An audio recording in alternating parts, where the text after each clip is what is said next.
nouvelle semaine qui débute. Bonjour à tous les amis. J'espère que le week-end s'est bien passé, que vous êtes prêts à jouer avec nous toute la semaine. À personne n'y avait pensé. À Slam tout de suite après. Les 100 Français sont là. On ne connaît pas leurs prénoms. Je vous rassure, si vous tombez sur l'émission pour la première fois, je vous ai fait une anti-sèche aujourd'hui. Voilà, hein, personne n'y avait pensé. Voici notre duo de candidats qui joue avec nous.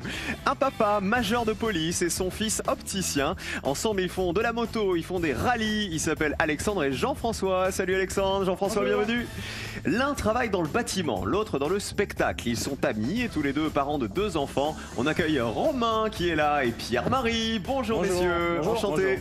Et enfin, on les retrouve pour une 10e émission. Ce sont les recordman de participation. Voici nos 2 amis de banlieue parisienne. D'un côté, on a Yénice, de l'autre côté, Jean-Charles. Salut les champions. Le week-end s'est bien passé? Excellent, merci. 2400 € dans la cagnotte. On n'a pas été chanceux une fois de plus vendredi dernier avec la colonne. C'est pas grave. Maintenant, vous avez une tactique, je crois, pour la finale. Il y en a un qui va être chargé de noter, voilà, les réponses qui vous paraissent les meilleures pour pas les oublier avec le stress. La première manche, vous la connaissez, c'est l'aller-retour.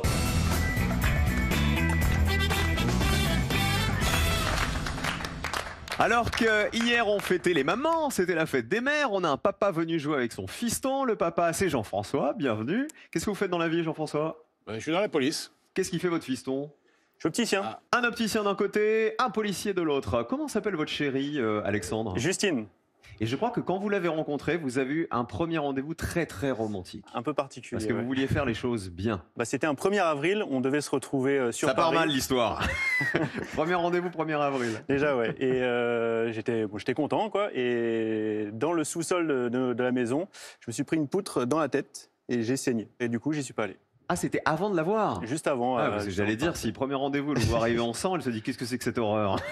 C'est pas possible. Bon, ça l'a pas effrayée? Du coup, pour l'appeler après, c'était difficile, quoi. Elle me croyait pas. Au début, elle pensait que je voulais plus venir. Vous avez envoyé la photo, vous avez dit si, je suis aux urgences. Et genre recousu et tout ça? Des agrafes. Ah ouais, d'accord. Et elle est quand même restée. Ça fait et ça dure depuis 5 ans et demi, un peu Ah plus. bah voilà une belle histoire. Elle est sympa, la belle-fille?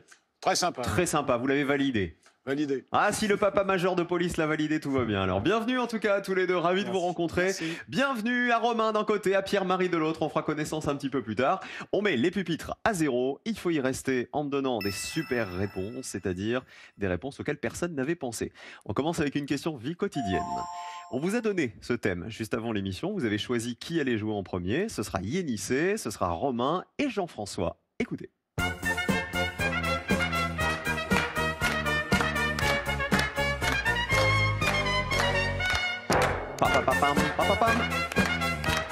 Il est possible qu'on joue avec des recettes de cuisine, peut-être. Voyez, qu'est-ce qu'on peut agrémenter, voyez, pour faire monter un petit peu la mayonnaise? On peut peut-être mettre du gel hydroalcoolique, par exemple, maintenant.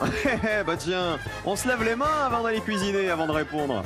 Allez, regardez, on va jouer avec ceux qu'on trouve sur une table dressée à la française. Je vous demande de me citer un couvert, un linge ou un accessoire qu'on peut trouver sur une table dressée à la française au début d'un repas élégant. On va dire que c'est un repas élégant, entre intimes, selon un manuel de savoir-vivre. Yénice, je vous écoute. Je vais dire un poivrier. Un couvert, un linge ou un accessoire qu'on peut trouver sur une table dressée à la française, le poivrier. Évidemment, combien de personnes y avaient pensé? Allez. Et 36 points. Il faut essayer de faire mieux, c'est-à-dire moins de 36, Romain. Je vais dire un couteau à fromage. On vérifie, le couteau à fromage. Très bien. Est-ce que ça vaut moins que le poivrier? Allez. Ça descend. Allez. Ça descend. Allez. Ça descend Allez. encore. Allez. Est-ce que ça fait 0? 3 personnes seulement y avaient pensé. Bravo. Rien à dire, c'est propre, c'est beau, c'est nickel. Jean-François. Alors moi, je vais prendre un risque, je dirais un porte-couteau. Vous savez, sur les tables à l'ancienne, il y avait des porte-couteaux en cristal.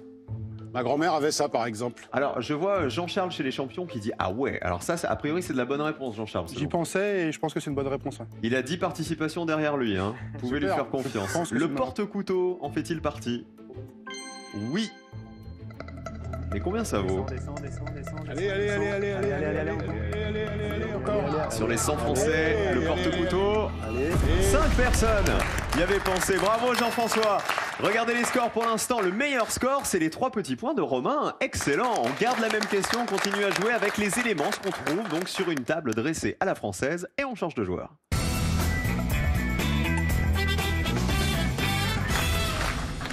C'est fait, vous avez inversé vos positions. Regardez, vous m'avez déjà donné le poivrier exactement 36 points, le porte-couteau 5 points et le meilleur score pour le couteau à fromage. On commence justement par le meilleur score, c'est à Pierre-Marie.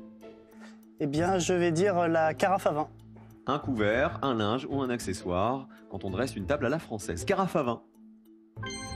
Eh oui. Combien de personnes y avaient pensé? Allez, Ça descend. Allez. Ah ouais, personne n'y avait pensé à la carafe à vin. Pierre-Marie, 2 bonnes nouvelles. Vous restez à 3 points et vous gagnez 100 € d'ores et déjà avec Romain. Très très bonne réponse. Je vous le dis, il y en a plein des réponses à 0 sur cette question. Essayez d'en trouver une, Alexandre. J'avais pensé au couteau à poisson. Le couteau, voilà, spécifique pour le poisson. Pour le poisson. On voit bien la tête qu'il a, regardez. Le couteau à poisson. Il est placé à droite de l'assiette. Allez, descends. Allez, ça descend. Allez. 12 personnes y avaient pensé. Vous passez à 17 points. Jean-Charles, prenez-moi une réponse à 0. Voilà, du coup, je vais essayer de prendre un risque. Je vais dire la cuillère à entremets. Qu'est-ce qu'elle a de particulier, celle-ci? Je crois qu'elle a une taille intermédiaire et je sais que ma grand-mère en avait, donc... La cuillère à entremets. Très bien. Combien de personnes y avaient pensé? Allez, ça descend. Ça descend. Si mamie en avait une, est-ce que ça fait 0 la cuillère à entremets? Une personne! Ah, c'est vache, ça! Il y en a un qui en a une, vous voyez, qu'il a peut-être hérité de sa mamie. Eh ben voilà, on l'a trouvé. Ça veut dire malgré tout, malgré cette bonne réponse, vous êtes dans le rouge, les champions. 37 points pour vous et 3 points pour Pierre-Marie et pour Romain qui auront le joker pour la manche suivante. Regardez les réponses les plus citées. C'est la fourchette qui arrivait en tête, le couteau et le verre. J'ai une question, peut-être que vous avez la réponse. La fourchette, quand on dresse une table à la française et qu'il faut bien la dresser, est-ce qu'on met les pics vers le haut ou vers le bas? Vers le haut, j'aurais dit. Vers le haut, On me dit vers le haut, c'est à la bourgeoise, c'est ça? Et vers le bas, c'est à la... Frollo. C'est à la gueule vers le bas, c'est ça l'idée? D'accord, très bien. C'est plus aristocratique, dirons-nous. Très bien. Eh bien, regardez les réponses aristocratiques qui valaient 0. Nous avions la pince à escargot, pour ceux qui en mangent. La corbeille à pain, personne n'y avait pensé. Le beurrier valait 0. La carafe à vin valait 0. Le rince-doigt. Il y en avait plein d'autres, des réponses à 0. Il y avait la fourchette à salade, le carton de placement pour savoir où s'asseoir. Il y avait le napperon, il y avait le rond de serviette. Il y avait les couverts de service aussi. Et il y avait la carafe d'eau, personne n'y avait pensé.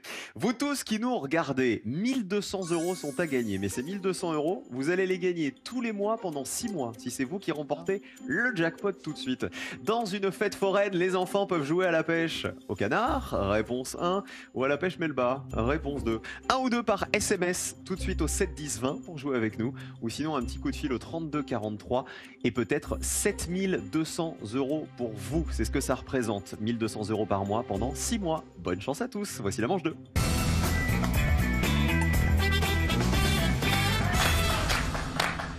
C'est la bonne association. Cette fois-ci, vous allez pouvoir vous concerter les uns et les autres. Même si vous êtes placés à distance, vous avez des oreillettes qui vont vous permettre d'entendre votre petit camarade. C'est bien, je trouve que la jante féminine est extrêmement bien représentée aujourd'hui. Hier, c'était la fête des mères, c'était la fête des femmes. Aujourd'hui, tiens, paf, que des gars. Pierre-Marie, notamment, qui a décroché le joker. Vous faites quoi dans la vie? Je suis régisseur de spectacle, je travaille sur des concerts de musique. Avec un artiste, avec une troupe, un groupe? Avec un chanteur de musique de chansons françaises qui s'appelle Oldelaf. Ah oui, qui fait pas mal de chansons rigolotes aussi. Hein. Voilà, il a des tubes à son actif, Le Café, La Tristitude, voilà. Et vous l'accompagnez un peu partout, c'est ça? Ça fait 10 ans, c'était un copain et voilà, il m'a embauché sur la tournée. Merci d'être avec nous, Pierre-Marie. On espère justement que les tournées, les concerts et tout ça vont reprendre très vite et que le monde du spectacle vivant va pouvoir revivre. Romain, qu'est-ce que vous faites dans la vie, vous? Je travaille dans un bureau d'études d'ingénierie dans le bâtiment. C'est plus sérieux que votre camarade. Ouais. C'est ça. Les extrêmes s'attirent. Amusez-vous bien, tout le monde est à 0, il faut y rester. Est-ce qu'on joue le joker sur une question art? Un régisseur de spectacle? Non, On y pas va. de joker. Écoutez. Ce n'est pas Cézanne, ce n'est pas Picasso, Van Gogh non plus, et je m'en fous, je m'en fous. On a entendu vu passer Picasso. On va jouer avec des peintres et leur nationalité. Il va falloir me dire quelle est la nationalité des peintres que voici. Quelle est la nationalité de Gustav Klimt, de Pablo Picasso, de Frida Kahlo, de René Magritte et d'Amedeo Modigliani? Pierre-Marie, Romain, On va dire René Magritte, il serait belge. belge, Magritte. Vérifions. Et oui, combien de personnes le savaient? Peintre surréaliste belge. Allez, L'auteur allez, de ceci allez. n'est pas une pipe. 48 points. Moins d'un Français sur deux le savait. Alex et Jean-François. On va partir sur le 5e. On va dire italien, prends pas trop de risques. Modigliani, italien. Bon, c'est-à-dire que s'il est suédois, là, c'est vraiment une grosse surprise. Voilà. Mais est-ce que c'est pas un peu évident? Si, Il est italien. Allez. Eh ben oui, c'est très évident. 84 points. Modigliani, c'était un peintre italien, né à Livourne en 1884 et il a vécu les 15 premières années de sa vie à Paris, figurez-vous. La réponse des champions pour terminer. Klimt, ça doit être Autriche, mais je suis pas sûr. Et Picasso, de toute façon, c'est très haut. Alors où mais- va-t-on? Allez, on va dire Frida Kahlo, on prend un risque. Et on va dire mexicaine. Vous hésitiez avec Klimt, qui Ouais. selon vous serait... Peut-être autrichien ou... non, c'est pas- Alors je vous le dis, Klimt, c'était la meilleure réponse. Ah. Il est bien autrichien. Ça valait 18 points. Frida Kahlo, est-ce qu'elle est mexicaine? Eh oui, combien de personnes y avaient pensé? Allez. Artiste peintre, réaliste mexicaine. Elle est née en 1907 à Mexico. Et 22 personnes, vous voyez? Faut vous faire confiance, les champions. Vous êtes très cultivés. 18 points donc pour Gustav Klimt là-haut, qui est effectivement autrichien, le peintre symboliste autrichien. Et Pablo Picasso, il est Espagnol. espagnol. Regardez, ça valait 75 points. C'était donc moins évident que les 84 de Modigliani qui sonnaient plus italien. Regardez les scores. Meilleur score, c'est pour les champions. Question vocabulaire. Cette fois-ci, c'est la deuxième. Joker ou pas? Joker. Joker. On le joue. Allez-y, buzzez et posez-le par terre. On joue avec ça.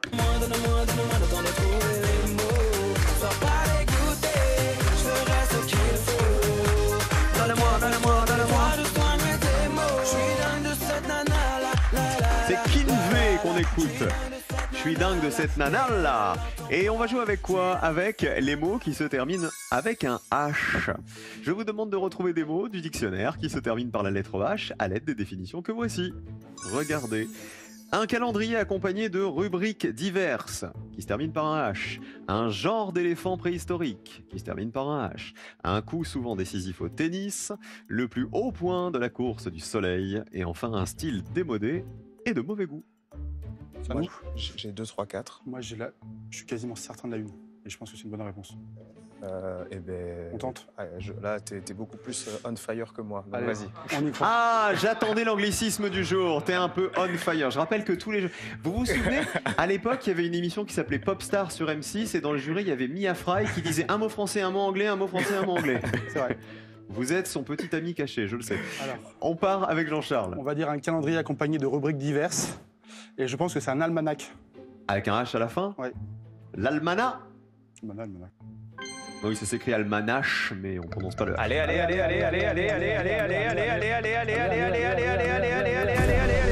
32 personnes y avaient pensé. Vous êtes à 54, les champions. Ça joue bien. Le Joker a été joué. Pierre-Marie, Romain, vous n'allez pas marquer de points. On vous écoute.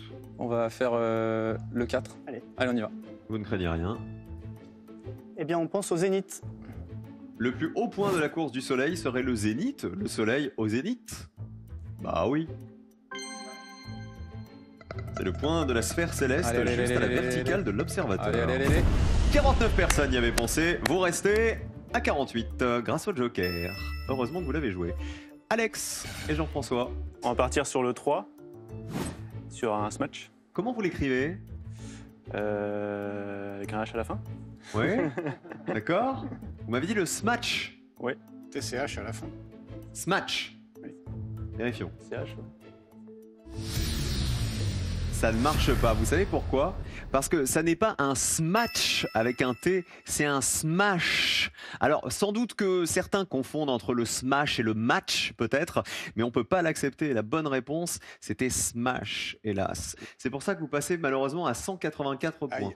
Un genre d'éléphant préhistorique, ce serait le Mammouth. mammouth, avec un H à la fin. Voilà, 79 personnes y avaient pensé. Comment il s'appelle, lui? Mammouth, c'est celui qui faisait des super prix à l'époque, je me souviens quand on passait à la caisse. Et un style démodé et de mauvais goût, c'est ce qu'on appelle le kitsch, quand c'est un peu kitsch. Voilà, ça vaut 10 points. On va jouer avec du cinéma pour terminer.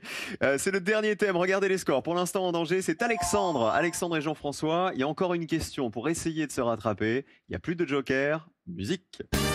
4 poules de cuivre tournent dans la lumière de ton œil électrique. Box, box, au PS de pierre. 4 poules de cuivre, mes poings contre les siens. Moi, Allez, on va je boxer. boxe. Avec des acteurs qui ont joué un boxeur au cinéma. Attention, je vous demande de retrouver les acteurs ou actrices qui ont incarné ces boxeurs ou ces boxeuses au cinéma. Acteur A. Actrice B. Acteur C.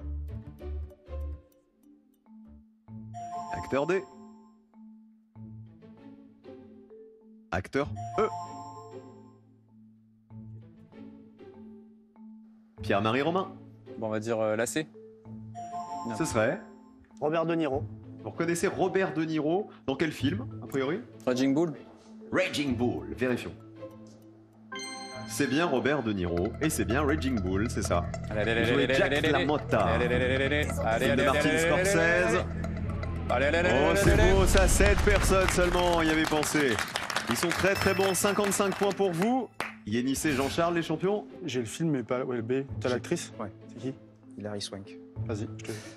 On va dire la B, Qui serait? Hilary Swank. Hilary Swank. Vous êtes super cinéphile, non? Je pense pas l'avoir montré avec Brad Pitt. Oui, parce que en fait, il faut rembobiner l'histoire. C'est-à-dire, lors des premières participations, il y avait une question de finale, je crois, Oui, ça. avec des films avec Leonardo DiCaprio à trouver, et ils m'ont donné que des réponses fausses parce qu'ils ont confondu avec des films avec Brad Pitt. Figurez-vous. Eh ben ouais.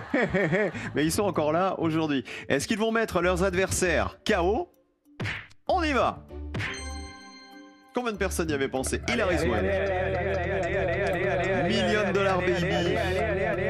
C'est le film dont est issue cette photo. Et personne n'y avait pensé. Allez hop, là, il se régale. Il reste à 54 points nos champions et il gagne 100 € supplémentaires. On va quand même regarder votre réponse, même si vous êtes dans le rouge. Alexandre, malheureusement, et Jean-François, vous avez déjà le plus gros score avant d'avoir joué. Vous auriez joué avec qui? Avec le E. Ouais, le E. Avec Le E, c'est Charlie Chaplin. Charlie Chaplin dans Charlot Boxer en 1915. Ça valait 67 points. Regardez quand même. Il était déjà beau gosse, hein, franchement, aussi jeune. Alain Delon en D, 51 points. Il jouait le rôle d'un boxeur dans Rocco et ses frères, voilà, de Visconti en 1961. Et en A, on avait musique. Sylvester Stallone. Adrien. 79 points, il jouait Rocky Balboa dans les 8 films et le premier daté de 1976 et ça valait 79 points. Et malheureusement c'est sous la musique de Rocky qu'on va dire au revoir à Alexandre et à Jean-François. C'est le smash qui nous a mis dedans. Qui on embrasse Jean-François avant de partir? Alors, je vais embrasser mon fils Julien, sa femme Laura, qui nous ont annoncé une nouvelle hier qu'ils allaient avoir un petit bébé. Oh, c'est trop mignon. Ah bah voilà, donc il n'y a que des bonnes Donc on les nouvelles. embrasse et on leur souhaite beaucoup de choses. Ah bah tiens. Voilà. Et vous Alexandre? À ma maman et ma copine Justine. Ça veut dire qu'il va être tonton. Voilà. Ça va être Voilà. tonton Alex. Tonton Alex. Voilà, et tata Justine. Ah bah, gros bisous à vous, merci d'avoir joué avec nous, messieurs. À bientôt. Merci. 1200 € sont à gagner tous les mois et ce pendant 6 mois. En répondant à la question que voici, comment s'appelle l'ancien présentateur du Vrai Journal? Souvenez-vous cette émission sur Canal+, il avait des grosses lunettes noires comme ça. Était-ce 1 Carl Zéro ou 2 Charles VII?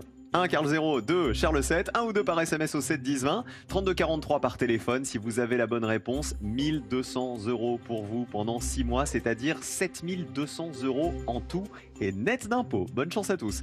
L'affiche du duel, Romain et Pierre-Marie vont jouer en jaune et ils vont tenter, ce qui est pour l'instant impossible, c'est de déloger nos champions en bleu, Yénissé et Jean-Charles. Voici le duel.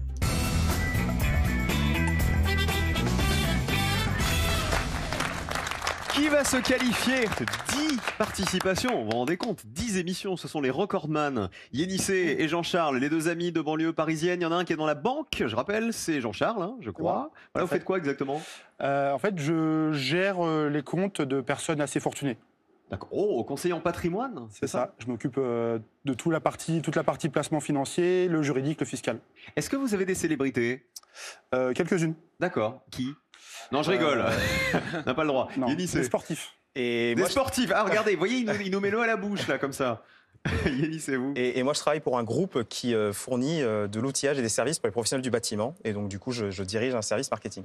Ah ben, Romain est dans le bâtiment aussi. Ouais, exactement. Vous, dans chef de projet, hein, c'est ça? Et Pierre-Marie, on l'a dit tout à l'heure, il est régisseur de spectacle. 2 duels sont nécessaires pour jouer la finale. Et le premier, c'est ceci. Les paroles du téléphone. Le téléphone de Nino Ferrer. Non, non, non, non, non, non, non, non. Il va falloir retrouver, vous aussi à la maison, dans la liste qui arrive, le vers de la chanson du téléphone de Nino Ferrer qui a été le moins cité par les Français. Attention au piège. Bernadette, elle est très chouette. Anatole, il est frivole. Léontine fait la cuisine. Marie-Berthe, elle est experte. Léonard fume le cigare. On va dire la 2, Anatole, il est frivole. Les jaunes. Marie. Romain, alors moi je Alors. pense avoir Je pense que c'est l'intrus. c'est Léonard. C'est pas Léonard. Ah, alors c'est ce que j'aurais dit moi. Non, il porte une barbe noire, je crois. D'accord. Moi, je ok. dirais Léontine fait la cuisine. Allez, vas-y, je te suis. Léontine fait la cuisine. Ok, vous avez l'air sûr de vous. Hein. J'ai l'impression que vous la connaissez bien. Yénissé, Jean-Charles, pas de doute sur votre réponse. Anatole, il est frivole. Écoutez, je crois. C'est vert. Et où va la colonne bleue? Allez, allez, allez, allez, allez, allez, allez, allez, allez, allez, allez, Allez, ça allez. descend. 59, ah, on est très haut. Est-ce que Léontine fait bien la cuisine dans la chanson? Léontine, c'est la cuisine. On est bon. Qui remporte le premier duel? Allez, ça descend. Et c'est les jaunes qui ont le plus petit score. 50 à 59. Un duel pour Romain et Pierre-Marie. Bien joué. Allez, un peu de musique. On y va. Gaston, y a le téléphone qui sonne et y a jamais personne qui répond. Et comme notre Benoît, il s'est amusé à découper tout comme ça, on va les écouter. Regardez, Bernadette, elle est très chouette. Bernadette, elle est très chouette. Ça valait 87 points, fallait l'éviter celui-là. Et quel est l'intrus entre Léonard et Marie-Berthe? Léonard. C'est Léonard, effectivement, ça n'existe pas, il fume pas le cigare. Écoutez ce qu'il fait. Barbe noire. Et Léonard porte une barbe noire. Et c'est Édouard qui fume le cigare, donc c'était le piège. Et voici Marie-Berthe. Marie-Berthe, 64 points. elle est experte. Et il y a Gaston qui s'occupe du téléphone. Deuxième duel, les champions, attention, il faut remporter ce deuxième duel et je vous emmène en Russie.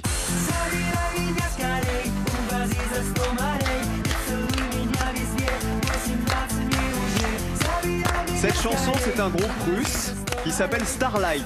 C'est un peu les To Be Free russes. Nous allons jouer avec, regardez, la conquête spatiale et les premières Russes. Autrement dit, les exploits que les Russes ont fait en premier lors de la conquête spatiale. Il va donc falloir retrouver dans cette liste ce que les Russes ont fait en premier lors de la conquête spatiale et ce qui a été le moins évident pour les Français. Regardez. Est-ce que les Russes ont fait le premier survol de la Lune? Est-ce que la première femme dans l'espace était russe? Est-ce que la première sortie dans l'espace était pour les Russes? Est-ce que la première station spatiale habitée était russe? Est-ce que la première mise en orbite autour de Mars a été faite par les Russes? Allez, vas-y, tu es sûr de toi? Non. Je dirais le 1. Allez, vas-y. Nous allons répondre le premier survol de la Lune. C'est validé. La réponse des Bleus. On va tenter la première mise en orbite autour de Mars. Ok. Les jaunes me disent que le premier survol de la Lune a été fait par les Russes. Sous-entendu, avant les Américains. Ouais. Vérifions. Eh oui, 4 janvier 1959. C'était la sonde soviétique Luna 1. Combien de personnes y avaient pensé? Allez, encore. Ça descend. Encore. 27 personnes y avaient pensé. On est assez bas. 27 points pour le premier survol de la Lune. Je vous le dis, il y avait une égalité là-dedans. La première station spatiale habitée était bien russe et elle valait 27 points aussi. Combien de personnes y avaient pensé à la première mise en orbite autour de Mars? C'est la réponse des Bleus. Malheureusement, c'était l'intrus. C'est la sonde américaine Mariner 9 qui a réussi cette première. C'était le 14 novembre 1971. Les soviétiques n'y sont parvenus que le mois suivant. Donc les Américains étaient avant les Russes. Et figurez-vous que là-dedans, il y avait une réponse qui vous permettait de gagner. C'était celle-ci, la première sortie dans l'espace, 26 points. Elle a été réalisée par le soviétique Alexei Leonov à bord de la capsule Voskhod 2. C'était le 18 mars 1965. Et la première femme dans l'espace était bien russe, 33 personnes. C'était en juin 1963. La première femme dans l'espace, c'était Valentina Tereshkova. Bravo à vous, les jaunes. Deuxième duel remporté, donc finale pour Romain et Pierre-Marie qui chassent les champions. Au bout de 10 participations, vraiment, grand bravo à Jean-Charles, à Yénissé. On s'est régalé pendant 10 épisodes. Vous avez le record de participation et 2500 € dans la cagnotte, messieurs. Grand champion. Yénissé, qui on embrasse avant de partir? Un gros bisou à ma maman, Marie-Hélène, à ma marraine, France, et à mes sœurs, bien sûr. Et un grand merci aussi à toute l'équipe parce qu'on est resté longtemps. Et c'était cool, super ambiance et super accueil. Donc, et je vais vous dire, on sera en plus ravis de vous revoir à la rentrée pour le tournoi des champions. De personnes n'y avaient pensé, évidemment, de vous retrouver. Jean-Charles, un bisou à faire à qui? Alors moi, j'ai embrassé mes parents, Marie-Laure et Thierry, ainsi que ma grand-mère Denise, et puis plus rapidement, la meute, les grossistes et les alligastors. Ouais, les alligastors, les fameux, on les embrasse. Bagage, cadeau pour vous, les amis. Merci d'avoir joué avec nous. Voyagez en toute élégance avec mesbagages.com, site internet de vente en ligne de bagages. Mes Bagages vous offre cette valise tendance et son vanity case assorti. C'était loin d'être évident d'éliminer les champions. Vous avez réussi un exploit. Romain et Pierre-Marie en finale après ça. Je vous rappelle que 1200 € par mois, et ce pendant 6 mois, sont à gagner en répondant à cette question. Chez l'homme, quelle est la longueur moyenne de l'intestin grêle? 1. Environ 6 cm. 2. Environ 6 mètres. Tout de suite, envoyez 1 ou 2 par SMS au 7 10 20 ou appelez le 32 43. Bonne chance à tous.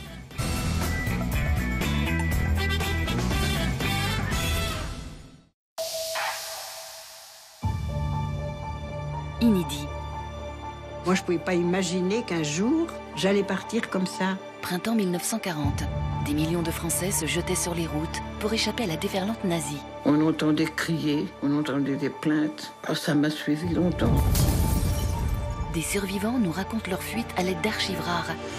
Maman, où es-tu? Viens. Il y avait une foule incroyable.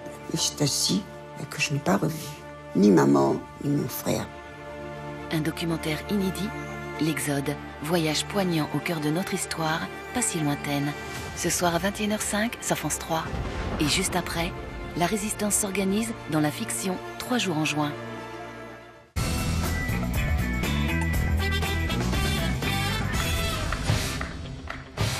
La musique de Rocky, parce qu'ils ont réussi un exploit. Les voici nos nouveaux champions. D'un côté Romain, de l'autre Pierre-Marie. Ils avaient 10 participations au compteur, les champions. Je vous souhaite le même destin. Merci. 100 € dans la cagnotte pour l'instant, 2000 € de plus peut-être. Dans un instant, et tout de suite, voici votre finale. Aujourd'hui, sachez que c'est la journée mondiale de l'océan. C'est la 10e édition de cette fête destinée à nous rappeler le rôle des océans comme source de vie partout dans le monde. Il faut préserver nos océans. C'est pour ça qu'on joue avec les noms des requins. Ou avec les personnages de la Bible jusqu'à la fin du déluge. Je pense qu'on peut taper peut-être plus sur des trucs improbables sur les personnages de la Bible. On y va. Parce que les requins... Ouais, personnages de la Bible. Allez. Ok. On joue avec les personnages de la Bible. D'accord. Je vous demande de me citer 3 personnages humains dont le nom est cité dans la Genèse, c'est-à-dire dans les chapitres entre la création du monde et la fin du déluge, quand Noé sort de l'arche. Tout est clair pour vous? Oui. On y va. On fonce dans la Bible. 60 On y va. secondes. Donc, Est-ce que tu connais ZBD? Non. On y va Ouais, C'est bon ZBD, c'est pas ZBD mal. Ouais. Moi, j'ai Lazare en tête. C'est un peu facile. Non, ça, Lazare, Lazare. c'est pas la Genèse. Ah si Non Non, Lazare, les fils de Noé s'appellent comment? Il y a Cain, on 7. peut partir sur Abel, Cain. Abel. Non, c'est trop facile. Ouais, c'est 7. trop facile. 7. Je crois que c'est un des fils de Noé. Jacob, c'est pas un roi? Je sais pas. Le roi Salomon. David. David. Ouais. David, David et dans la après, Bible. t'as des... T'es sûr que dans la Bible Néron? Non. Ça va. 3 personnages humains dont le nom est cité dans la Genèse, dans la Bible. Jacob. Jacob, ZBD. ZBD, ça existe vraiment? Ouais. Zacharie, non? Zacharie. Non. ZBD? Ouais. T'es sûr ou quoi? Non, je suis pas sûr, mais Bon, vas-y. Jacob, ouais. ZBD, Lazare ou Zacharie? Zacharie. Zacharie, Jacob, ZBD?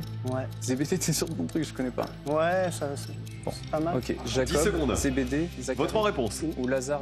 Vas-y, Non. Romain. Jacob, Zacharie, Et ZBD. ça lui a un peu écorché au lieu de dire ZBD. Hein, il a pas envie. Il y croit pas trop à votre ZBD, Romain. On verra. Vérifie. Allons-y pour Jacob. Ce serait qui? Ah, il avait une très grande barbe. Oui. Et il était super sympa. D'accord. Ah bah si en plus il vous fait gagner 2000 €, il est méga sympa. Jacob. Malheureusement non. C'est l'un des 3 pères fondateurs du peuple juif. Il apparaît donc plus tard. Zacharie. Deuxième chance de gagner. Zacharie, vraiment, c'est un nom qu'on entend dans la Bible. Hein. Ouais. Maintenant, je vous rappelle qu'il faut me citer des personnages dans les chapitres entre la création du monde et la fin du déluge. Zacharie. Ça marche pas non plus.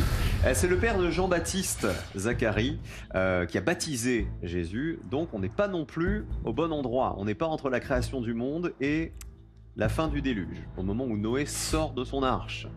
ZBD, on mise tout sur ZBD.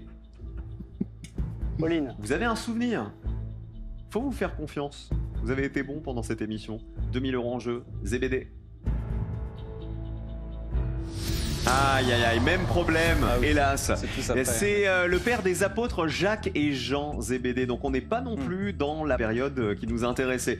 Voici quelques-uns des prénoms qui vous auraient fait gagner. Il y avait Enoch, l'arrière-grand-père de Noé. C'est aussi le nom du fils de Caïn. Lamech, c'est le père de Noé. Mais c'est aussi le nom d'un des descendants de Caïn. Ada, c'est l'une des 2 femmes de Lamech, descendant de Caïn. Cham, c'est un des 3 fils de Noé. Et Japhet, c'est l'un des 3 fils de Noé également. Voilà, tous ces prénoms. Il y a des regrets ou pas? Non. Non, il n'y a pas de regrets. Allez, on fera mieux demain. On va dire que c'était le tour de chauffe, ces 3 colonnes rouges. 100 € malgré tout dans la cagnotte. Vous avez joué, on n'a pas fait tomber les 100 Français, ce sera pour demain. Rendez-vous demain avec Romain et Pierre-Marie. Rendez-vous dans 1 minute à peine. Juste après le générique, c'est Slam qui arrive avec Fabrice, notre champion. C'est la 2e participation du champion. A tout de suite.